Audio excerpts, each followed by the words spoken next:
I've plenty of retrospective series going on right now. One of them being the MCU one of them being maybe some of the Dragon Ball Z games that I've had in the past, but then I also said that I wanted to go do a little retrospective series on Star Wars. And Star Wars, I have a particular fondness over. What you're looking at right now is the original trilogy, episodes 4 through 6, released throughout the 70s and 80s. This is the trilogy that most people love, but honestly, I would just say that outside of the main cast's performances and their charisma, the episode 6 isn't necessarily the best of the bunch. It's a delightful movie, certainly, but it is the weakest of the trilogy. The original trilogy. We're going to be talking primarily about Episode 4, though. Episode 4, A New Hope, released originally as just Star Wars. And the brilliant idea man behind this epic IP is a man called George Lucas.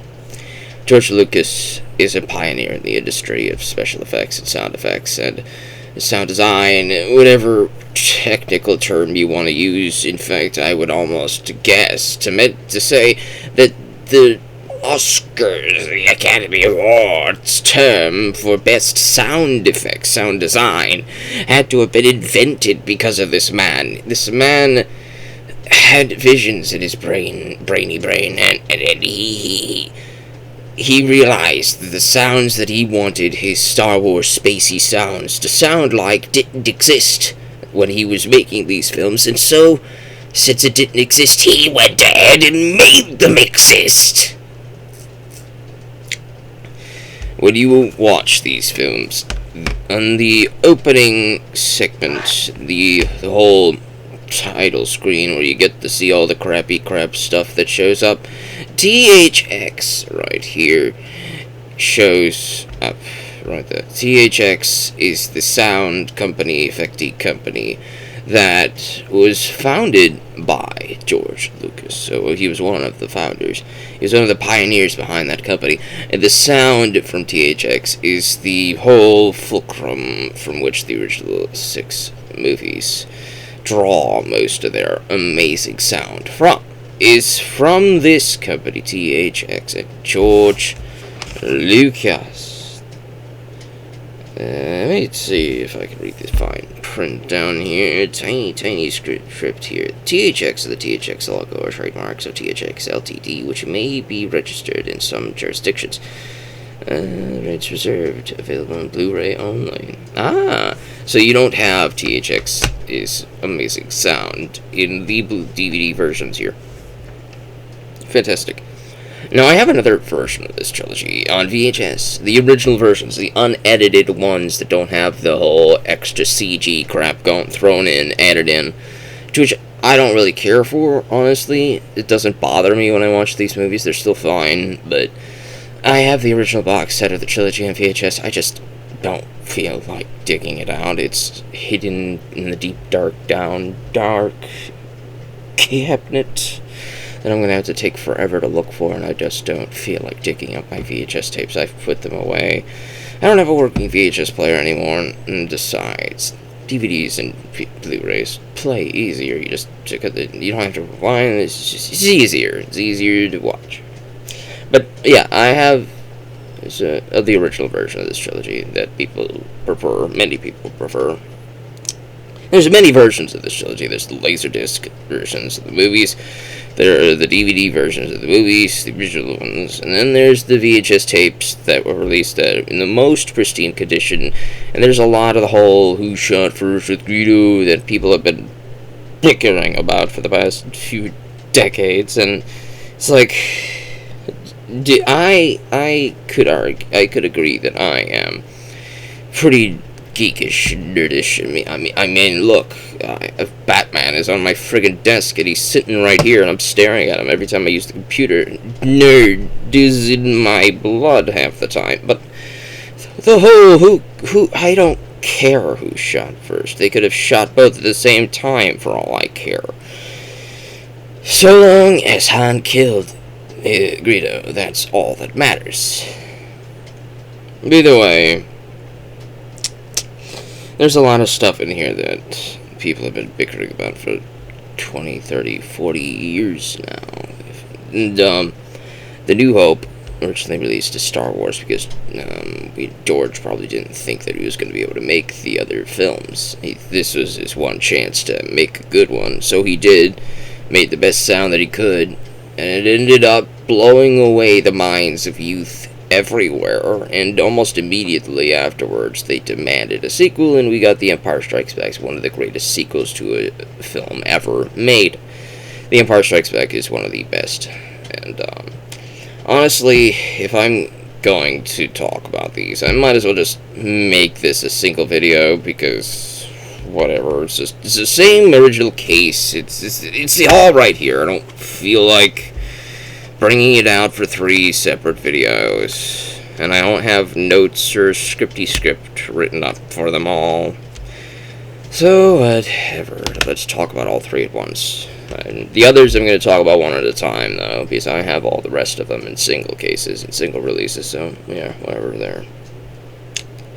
The New Hope has one of the best origins that has been completely troped, ripped off after such by many movies, thence, from whence it come, it's the New Hope's origins. Luke Skywalker, born as a pig farmer, water farmer, hydroponic farm on the desert planet of Tatooine, in the middle of nowhere, with pumpkins for family, living in a backwater town with dreams to go out to see the stars. We've heard this story many times before. In fact, if my video with the whole Rogue Galaxy is still up here with the treasure planet of the Rogue Galaxy, both of them also use the Luke Skywalker trope, where you have a hero with great dreams, with great aspirations to be something incredible, living in the mundanest of all mundane backwater places, feeling like they're trapped, and they have no way out of such a dark, deep, dank, dark, mundane existence of mundanity in a society that is dwindling into nothingness, and they feel like they are being dragged down into the mud with it. So naturally, they want to get out, and luckily, Luke is actually born to be somebody, instead of born to be nobody, like most people on Tatooine. So, he goes out to the wilderness, and he meets some droids being purchased by his uncle for protocol droid to talk to the machines to help him fix them. Now, we have earlier, the film opens with a chase happening between some excellent miniatures. Excellent miniatures. I believe they are miniatures.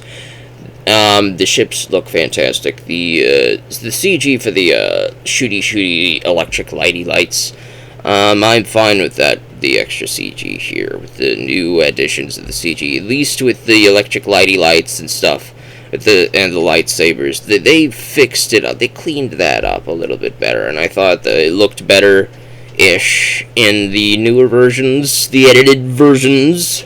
So there is that. So there's that, and Vader comes aboard the rebel ship, and Leia is captured, but the droids are jettisoned before that such thing, because Leia put a message inside the droid of R2-D2. R2-D2 is a droid. I don't care to figure out what kind of complicatorial in this. I am not the major this Star Wars terminology man. He's a droid. He doesn't talk like C-3PO. He talks like robot beep-boop-boops. And his beeps and his boops can be understood by 3PO. And they have a buddy cop talking back-enologists. And And R2-D2 has the sass of a sassy person, but we don't know what he's saying, so 3PO has to translate for him, and the 3PO realizes that R2 is the sassiest of all spratty brat droids. So they have a fight, and they go their separate ways. Then they both get captured by the Jawas, and they're houtinied off into the droid farm, big, sheeny, mobile suppression palace. And then they're bought by Uncle Owen for the hydro water backwater village farm place. Luke is tired of his droids and he wants to join the military academy of the Rebel Alliance to fight the Empire, because why not? So that's what he wants to do, but he has to do chores instead. So he takes 3PO and they have a talking talk.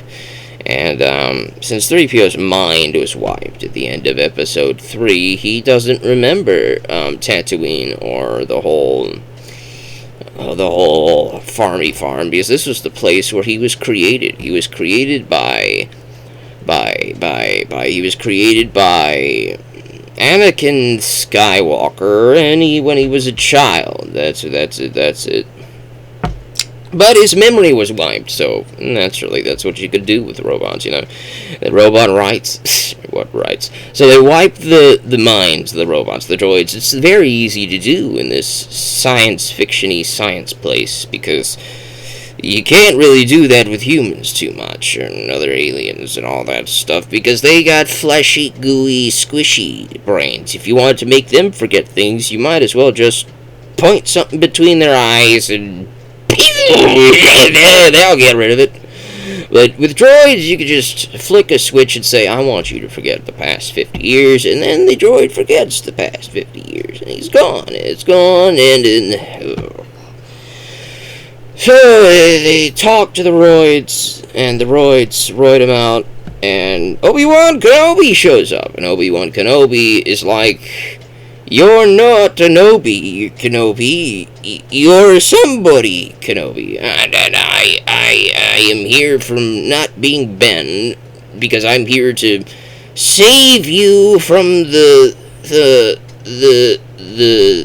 Sand Raider people. And so the droids and Luke and the old man Kenobi team up to go to... Well, they go back to the farm and find that the farmer man, Owen, and his wife have been killed, oh, so maliciously, alongside the Jawas, the robots, the mobile suppression palace. They're all dead! It's like the stormtroopers have come and they're searching for the droids, and Ben Kenobi is like, that's exactly what they're searching for. That means you have to come with us. And Luke is like, but I wanted to leave. Why? I must stay. It'd be boring. But and then so he has to go with Ben, and they go to the you'll never find a more wretched hive of scum and villainy. And while this is not Burger King, this is Mos Eisley Spaceport. So they go into Mos Eisley Spaceport, and they meet Han Solo and his friend, Mr. Chewbacca. And while I had a joke all set up, I forgot that I didn't pull it out of my drawer, so now you're hearing me talk while stalling, as I pull out and have just now dropped, and now I have to search for him again, and I've picked him up. Here it is, Chewbacca. This is the original version of Chewbacca. Excellent condition. I don't have his blaster, but he is beautiful, and he is in fantastic condition. This is indeed the original toy line. Let's see if we can find out. There is some lines here, but they're very, very faded. No, there's a Hong Kong on here. 1977. 1977! Wow! That's like, what, 87, 97, 2007, 2017. By 2027, this thing is gonna be 50 years old, man! Wow! You know, this was, I believe this was my brother's, and, Well, when you grow up, you kind of lose interest in these things, unless you're me, so I took it. It's mine now! Either way, I have another one in here, but he's not relevant to the story right now, so I'm gonna keep him for later. Either way, so they meet Star Solo and Chewbacca stars Han Solo and Chewbacca. They meet those two, and they go like, "You guys need to take us to the thingamajiggy, whether we need to go with the MacGuffin. We need to go to send a message to somebody." And Han Solo is like, "The Empire's gonna be blah blah blah. You need to give us some money since I owe people some money." And Ben Kenobi, who has no money, says, "Well, we could we could give you some of it now and none of it later because we don't have it." And then Luke Skywalker, being a brilliant genius man, says, "They'll pay you when we get there because they're rich." And Han Solo's like, "Well, I can imagine a lot of money." And Luke is like, "You'll get it." And Han is like, "Alright, you've convinced me. I am greedy and in debt and I want that money." So Han Solo and Chewbacca join forces with Old Man Kenobi, Luke Skywalker, and two droids as they fly off into space. And in space, they run into a moon, but that's no moon. That's a battle station! And they go into the Death Star to rescue Princess Leia, who has been captured by Darth Vader. And they rescue her while Ben Kenobi fights Darth Vader, and their battle is pretty... If there's one thing I liked about the prequel trilogy, it's the sword fights. It's the saber fightness of the Jedi and the Sith, and their choreography in the battles in the prequels in the early 2000s. Naturally, we had the technology to make this stuff look fantastic. It's like, we didn't necessarily have that here. It almost looks like an indie film production sword fight. Most of the budget probably went into the sound, and this was kind of like... It's almost like we could have hired a martial artist to be in Vader's little suity suit, and we could have hired a martial artist to be Ben Kenobi, old Ben Kenobi, an old retired martial artist who still got it, and we could have done that, but we ended up going with the legendary man who played the other legendary man in Lawrence of Arabia, and his name is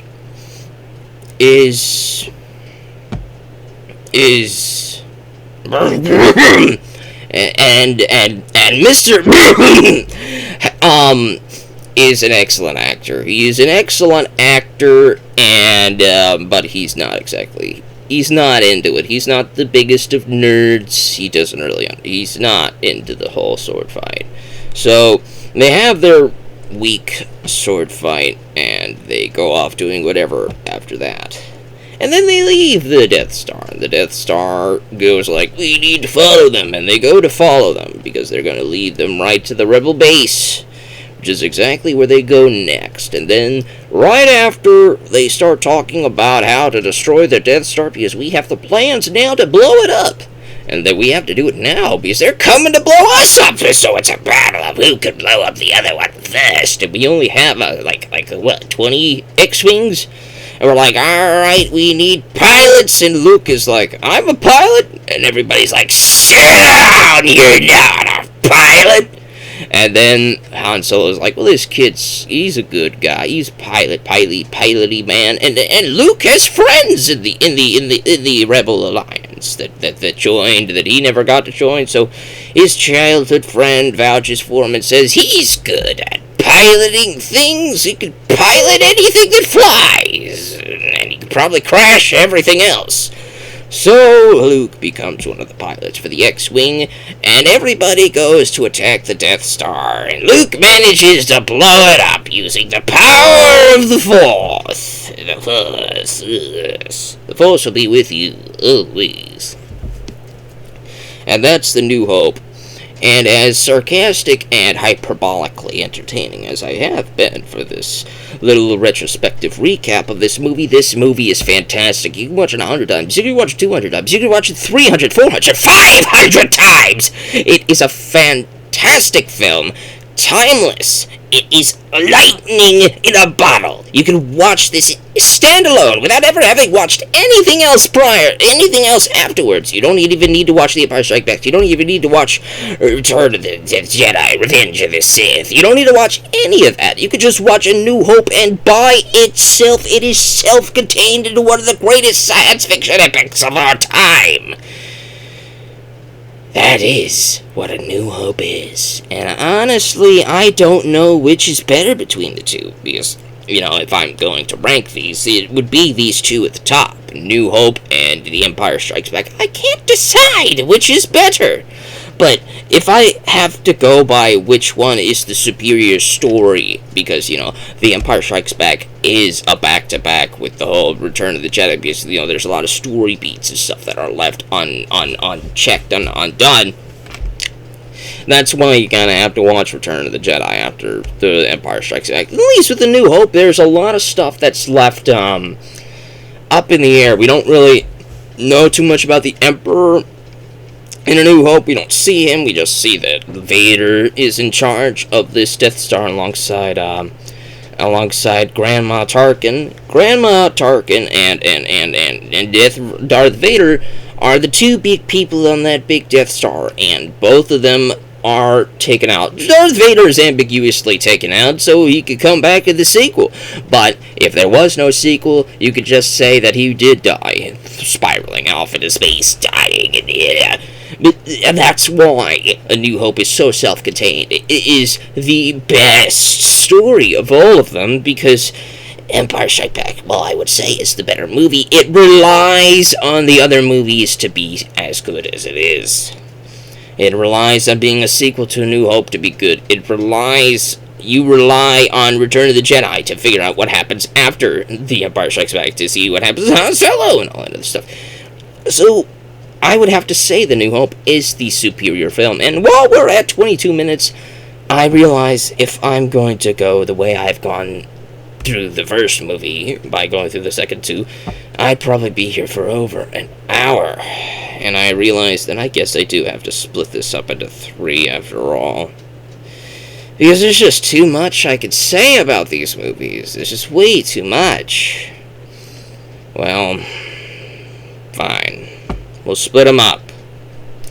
Be imaginative, everybody.